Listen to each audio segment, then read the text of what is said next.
사도행전 25장입니다. 베스도가 부임한 지 사흘 뒤에 가이사랴에서 예루살렘으로 올라가니 대제사장들과 유대 사람의 지도자들이 그에게 바울을 고발하였다. 그들은 그에게 줄곧 졸랐다. 그들은 그에게 제발 바울을 예루살렘으로 불러 올리라고 간청하였다. 그들은 길에 사람을 매복시켰다가 바울을 죽일 계획이었다. 그러나 베스도는 바울이 가이사랴에 무사하게 감금되어 있다는 말과 자기도 곧 그리로 가겠다는 말을 한 다음에 그러니 만일 그 사람에게 무슨 잘못이 있거든 여러분 가운데서 유력한 사람들이 나와 함께 내려가서 그를 고발하시오 하고 말하였다. 베스도는 예루살렘에서 열흘인가를 지낸 뒤에 가이사랴로 내려가서 이튿날 재판석에 앉아서 바울을 데려오라고 명령하였다. 바울이 나타나자 예루살렘에서 내려온 유대 사람들이 그를 애워싸고 여러 가지 무거운 죄목을 걸어서 고발하였으나 증거를 대지 못하였다. 바울은 나는 유대 사람의 율법이나 성전이나 황제에 대하여 아무 죄도 지은 일이 없습니다 하고 말하여 자신을 변호하였다. 그러나 베스도는 유대 사람의 환심을 사고자 하여 바울에게 묻기를 그대는 예루살렘으로 올라가서 이 사건에 대하여 내 앞에서 재판을 받고 싶지 않소 하였다. 바울이 대답하였다. 나는 지금 황제의 법정에 서 있습니다. 나는 여기서 재판을 받아야 합니다. 각각께서도 잘 아시는 대로 나는 유대 사람에게 조금도 잘못한 것이 없습니다. 만일 내가 나쁜 짓을 저질러서 사형을 받을 만한 무슨 일을 하였으면 죽는 것을 마다하지 않겠습니다. 그러나 나를 고발하는 이 사람들의 고발 내용에 아무런 근거가 없으면 어느 누구도 나를 그들에게 넘겨줄 수 없습니다. 나는 황제에게 상소합니다. 그때 베스도가 배심원들과 협의하고 그대가 황제에게 상소하였으니 황제에게로 갈 것이요 하고 말하였다. 13절 며칠이 지난 뒤에 아그리빠 왕과 버니게가 베스도에게 인사하려고 가이사랴에 왔다. 그들이 거기서 여러 날 지내는 동안에 베스도는 바울에 대한 고발 사건을 왕 앞에 내놓고 말하였다. 벨릭스가 가두어둔 사람이 하나 있는데 내가 예루살렘에 갔을 때에 유대 사람의 대제사장들과 장로들이 그를 고발하여 유죄 판결을 청하였습니다. 나는 그들에게 대답하기를 로마 사람의 관례로서는 피고가 원고를 직접 대면해서 그 고발한 내용에 대하여 변호할 기회를 가지기 전에는 그 사람을 넘겨주는 일이 없다고 하였습니다. 그래서 그들이 여기에 함께 왔으므로 나는 조금도 지체하지 않고 그 다음날 재판석에 앉아서 그 사람을 불러오게 하였습니다. 원고들이 일어나서 그를 고발할 죄목을 늘어놓았지만 내가 짐작한 그런 악한 일은 하나도 없었습니다. 그들이 그와 맞서서 싸우는 몇몇 문제점은 자기네의 종교와 또 예수라는 어떤 죽은 이에 관한 일인데 바울은 그가 살아있다고 주장하였습니다. 나는 이 문제를 어떻게 심리해야 할지 몰라서 바울에게 예루살렘으로 가서 이 사건으로 거기서 재판을 받기를 원하는지를 물어보았습니다. 그러나 바울이 황제의 판결을 받도록 그대로 갇혀 있게 하여 달라고 호소하므로 내가 그를 황제에게 보낼 때까지 그를 가두어 두라고 명령하였습니다. 아그리빠가 베스도에게 말하기를 나도 그 사람의 말을 직접 들어보고 싶습니다 하니 베스도가 내일 그의 말을 들어보십시오 하고 대답하였다. 이튿날 아그리빠와 버니게가 위엄을 갖추고 나와서 고급 장교들과 그 도시의 요인들과 함께 신문 장소로 들어갔다. 그리고 베스도의 명령으로 바울을 끌어냈다. 그때 베스도가 말하였다. 아그리빠 임금님, 그리고 우리와 자리를 같이 하신 여러분, 여러분이 보시는 대로 이 사람은 예루살렘에서나 여기서나 모든 유대 사람이 그를 이 이상 더 살려두어서는 안 된다고 소리치면서 나에게 청원한 사람입니다. 그러나 나는 그가 사형을 받을 만한 아무런 일도 하지 않았다고 판단하였습니다. 그런데 그는 스스로 황제께 상소하였으므로 나는 그를 보내기로 작정하였습니다. 나는 그와 관계되어 있는 일을 황제께 써 올릴 만한 확실한 자료가 없으므로 여기서 그를 신문에서 내가 써 올릴 자료를 얻을까 하는 생각으로 그를 여러분 앞에 특히 아그리빠 임금님 앞에 끌어다가 세웠습니다. 죄수를 보내면서 그의 죄목도 제시하지 않는다는 것은 이치에 맞지 않는 일이라고 생각합니다. 26장 아그리빠 왕이 바울에게 말하였다. 할 말이 있으면 해도 된다. 바울이 손을 뻗치고 변호하기 시작하였다. 아그리빠 임금님, 오늘 내가 전하 앞에서 유대 사람이 나를 걸어서 고발하는 모든 일에 대하여 변호하게 된 것을 다행으로 생각합니다. 그것은 특히 임금님께서 유대 사람의 풍속과 쟁점들을 모두 잘 알고 계시기 때문입니다. 아무쪼록 내 말을 끝까지 참으시고 들어주시기 바랍니다. 내가 젊었을 때부터 살아온 삶을 모든 유대 사람이 알고 있습니다. 곧 그들은 내가 내 동족 가운데서 그리고 예루살렘에서 처음부터 어떻게 살았는지를 알고 있습니다. 그들은 오래전부터 나를 알고 있었으므로 증언하려고 마음만 먹으면 그들은 내가 우리 종교의 가장 엄격한 팔을 따라 바리새파 사람으로 살아왔다는 것을 인정할 것입니다. 지금 나는 하나님께서 우리 조상들에게 주신 약속에 소망을 두고 있기 때문에 여기에 서서 재판을 받고 있습니다. 우리 12지파는 밤낮으로 열심히 하나님을 섬기면서 그 약속이 이루어지기를 바라고 있습니다. 전하, 나는 바로 이 소망 때문에 유대 사람에게 고발을 당한 것입니다. 여러분은 어찌하여 하나님께서 죽은 사람들을 살리신다는 것을 믿을 수 없는 일로 여기십니까?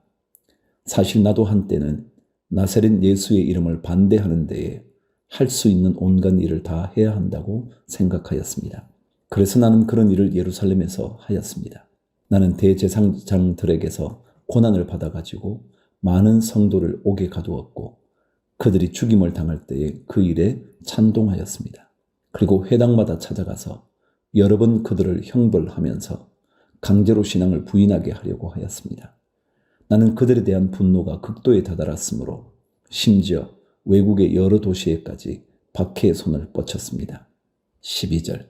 한 번은 내가 이런 일로 대제사장들에게서 고난과 위임을 받아가지고 다마스쿠스로 가고 있었습니다. 임금님, 나는 길을 가다가 한낮에 하늘에서부터 해보다 더 눈부신 빛이 나와 내 일행을 둘러 비추는 것을 보았습니다. 우리는 모두 땅에 엎어졌습니다. 그때 히브리 말로 나에게 사울아, 사울아, 너는 어찌하여 나를 핍박하느냐?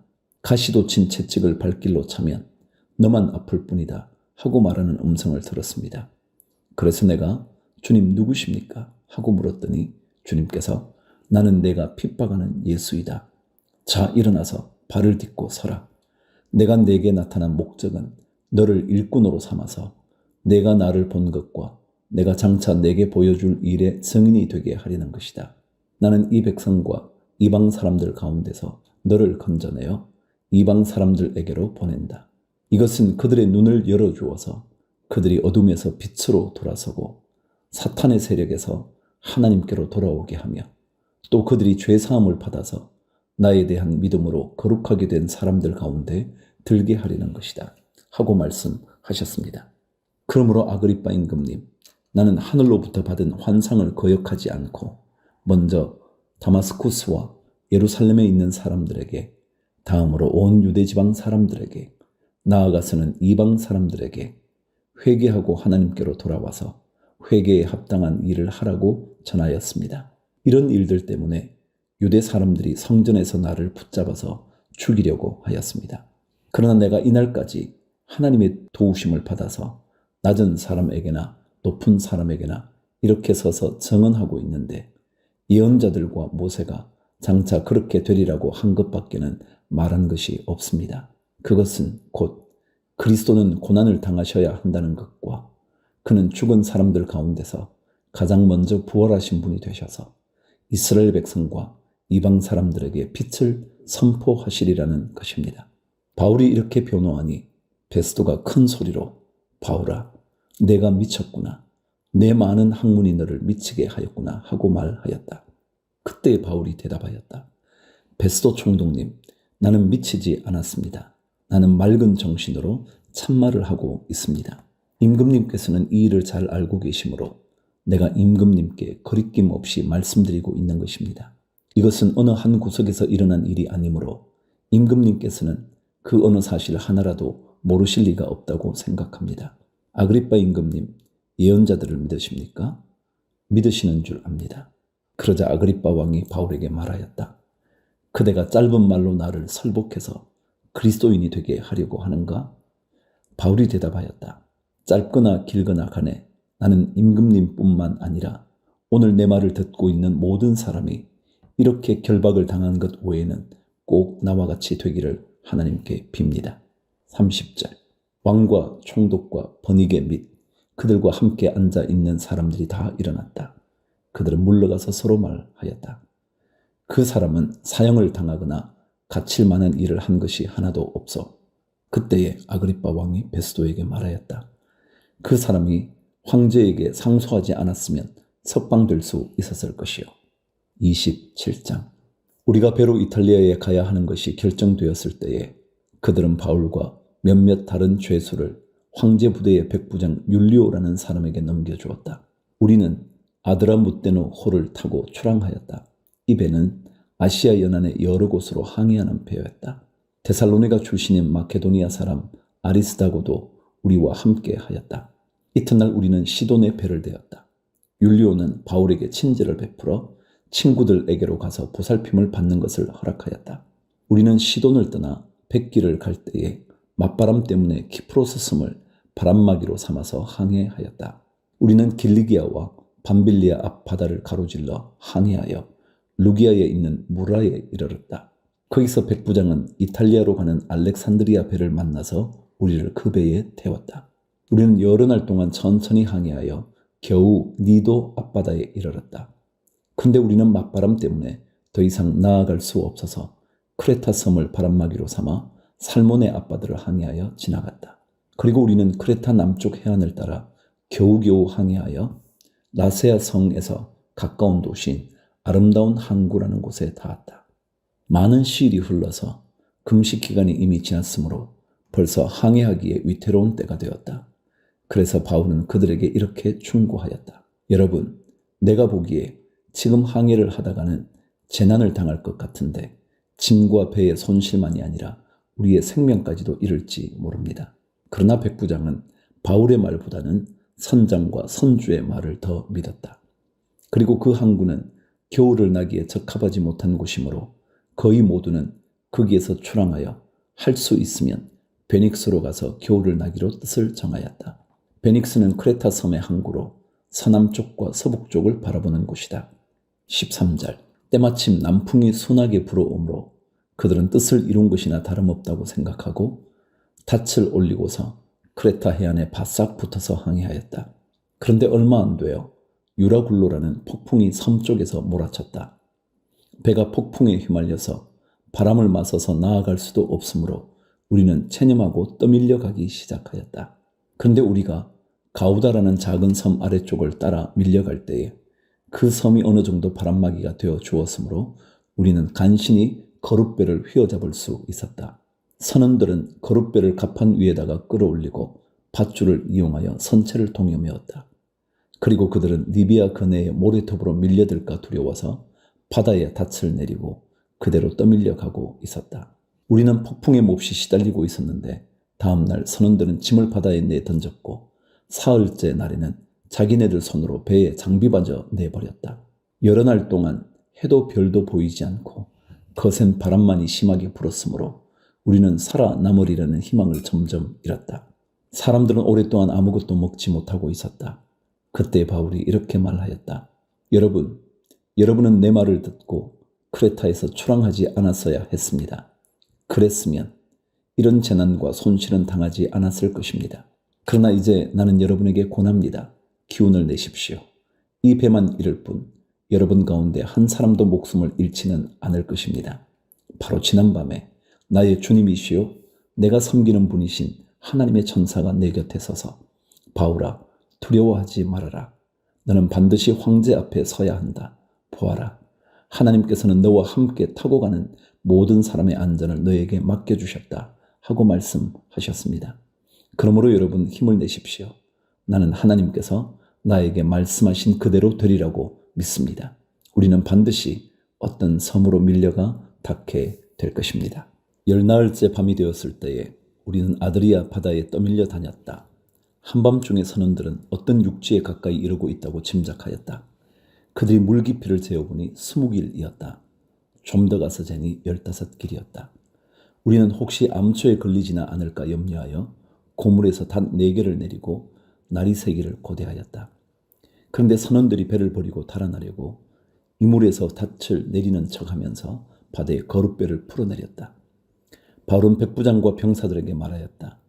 만일 이 사람들이 배에 그대로 남아있지 않으면 당신들은 무사할 수 없습니다. 그러자 병사들이 거룻배의 바둑줄을 끊어서 거룻배를 떨어뜨렸다. 날이 새어갈 때에 바울은 모든 사람에게 음식을 먹으라고 권하면서 말하였다. 여러분은 오늘까지 10나흘 동안이나 마음을 졸이며 아무것도 먹지 못하고 굶고 지냈습니다. 그래서 나는 여러분들에게 음식을 먹으라고 권합니다. 그래야 여러분은 목숨을 유지할 힘을 얻을 것입니다. 여러분 가운데서 아무도 머리카락 하나라도 잃지 않을 것입니다. 바울은 이렇게 말하고 나서 빵을 들어 모든 사람 앞에서 하나님께 감사를 드리고 떼어서 먹기 시작하였다. 그러자 사람들은 모두 용기를 얻어서 음식을 먹었다. 배에 탄 우리의 수는 모두 276명이었다. 사람들이 음식을 배부르게 먹은 뒤에 남은 식량을 바다에 버려서 배를 가볍게 하였다. 39절. 날이 새니 어느 땅인지는 알 수 없지만 모래밭이 있는 항만이 보였다. 그래서 그들은 어떻게 해서든지 배를 거기로 몰아 해변에 대기로 작정하였다. 닻을 모두 끊어서 바다에 버리고 동시에 키를 묶은 밧줄을 늦추었다. 그리고 앞 돛을 올려서 바람을 타고 해안 쪽으로 들어갔다. 그런데 두 물살이 합치는 곳에 끼어들어서 배가 모래톱에 걸렸다. 이물은 박혀서 움직이지 않고 고물은 심한 물결에 깨졌다. 병사들은 죄수들이 혹시 헤엄쳐 도망갈까봐 그들을 죽여버리려고 계획하였다. 그러나 백부장은 바울을 구하려고 병사들의 의도를 막고 헤엄칠 수 있는 사람들은 먼저 뛰어내려서 무트로 올라가라고 명령하였다. 그리고 그 밖의 사람들은 널빤지나 부서진 배 조각을 타고 무트로 나가라고 명령하였다. 이렇게 해서 모두 무트로 올라와 구원을 받게 되었다.